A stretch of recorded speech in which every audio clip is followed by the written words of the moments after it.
असलामुअलैकुम मेरे सारे भैन भरावां नूं वेलकम टू अवर किचन। अज मैं मोटियां लोगों वास्ते मेरी रेसिपी है, उन्हें वास्ते एक खुशखबरी है। मैं उन्हें वास्ते मज़ेदार लजीज पालक वाले पकौड़े लैके आए जिहदे विच असीं एक भी आलू नहीं पाया। ठीक है, मैं दसदी आं की 2 वड्डे प्याज असीं रफली कट लेने, फिर असीं धनिया प्याज ते मिर्चां लै लियां ने 2। ठीक है, मिर्चां ले फिर असीं लिया थोड़े जे पालक ते बंद गोभी। इन्हां नूं भी असीं पता नाश्ता टाइम कितनी जल्दी होंदी है, फिर असीं इन्हां नूं भी रफली कट लिया।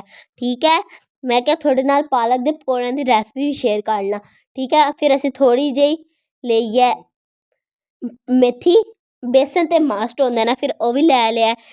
बेसन लै लिया, फिर असीं कुछ पकौड़ा मसाला नमक ते सुरख मिर्च लै लिया। ठीक है, तुसीं लाजमी मेरी जेह्ड़ी मैं वीडियो दिन्नी आं तुहानूं तुसीं लाजमी इहनूं घर च ट्राई कीता करो।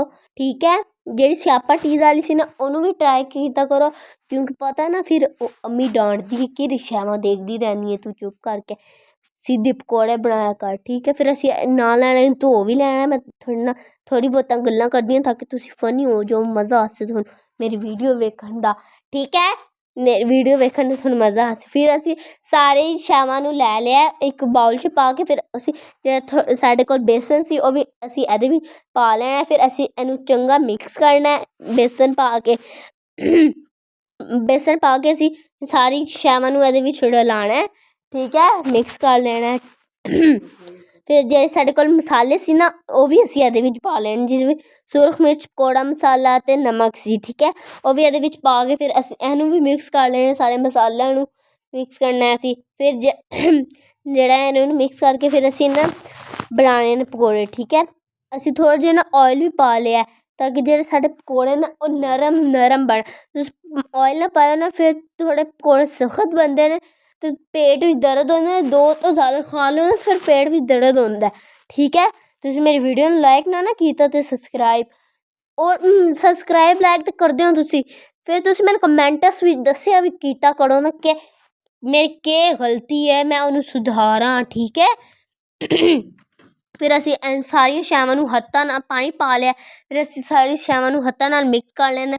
मैं कहनी आं तुसीं हत्थां नाल कीता करो, मैनूं ते विश्वास आंदा ना तुसीं इहनूं चंगी तरीके हत्थां नाल ना कीता करो। फिर असीं घेरा पानी मुक जांदे हत्थ धो लिया करो। ठीक है, थोड़ा जिहा असीं चंगी तरह मिक्स कर लैना। ठीक है, मिक्स करन तो बाद असीं जेह्ड़ी कढ़ाई है ना ओह भी लै लैनी है। ठीक है, कढ़ाई लै लैनी, फिर असीं ओह्दे विच ऑयल पा लिया। ऑयल पाने ते बाद असीं ऑयल नूं गर्म होन दित्ता। जदों देख सकदे हो साढ़ा ऑयल गर्म हो गया, फिर असीं एह्दे विच माड़े माड़े करके जेह्ड़े साढ़े पकौड़े सी ओह् पा लैने। ठीक है, जेड्डी थोड़ी कढ़ाई होसी ओह्दे ओह्दी निस्बत नाल तुसीं एह्दे विच पा लैने ने पकौड़े। ठीक है, साडी छोटी कढ़ाई है, छोटी ते नेईं खैर एड्डी होनी चाहिदी सी। एह्दे विच असीं 6 7 8 पकौड़े पा लैने। ठीक है, पकौड़े पाने दे बाद असीं चंगी तरह इहनूं फ्राई होन देना। ठीक है, जेह्ड़े साढ़े पकौड़े न ओह् थल्ले थल्ले लाइट कलर आन लग गया, फिर असीं जेह्ड़ी है ना ओह् साइड चेंज कर देनी। तुसीं वेख सकदे मैं इक भी एह्दे विच आलू नहीं पाया ते किन्ने मज़ेदार बननगे। तुसीं लाजमी मेरी वीडियो नूं ट्राई कीता करो, कमैंट्स विच मैनूं दस्सेआ करो। मैनूं बड़ा बुरा लगदा तुसीं मैनूं कमैंट नहीं करदे। फिर असीं ना थोड़ी डेकोरेशन वास्ते ना चिप्सां भी पका लेइयां ने। ठीक है, फ्राई करके पता ना फिर चिप्स नाल वक्खरा ही मज़ा आंदा है। ठीक है, तुसीं मेरी वीडियो नूं बड़ा लाइक शेयर सब्सक्राइब करना वेख सकदे हो। असीं 2 4 चिप्सां पका लियां ने। ठीक है, थोड़ियां जेहियां ते रखदे बी शर्म आंदी है।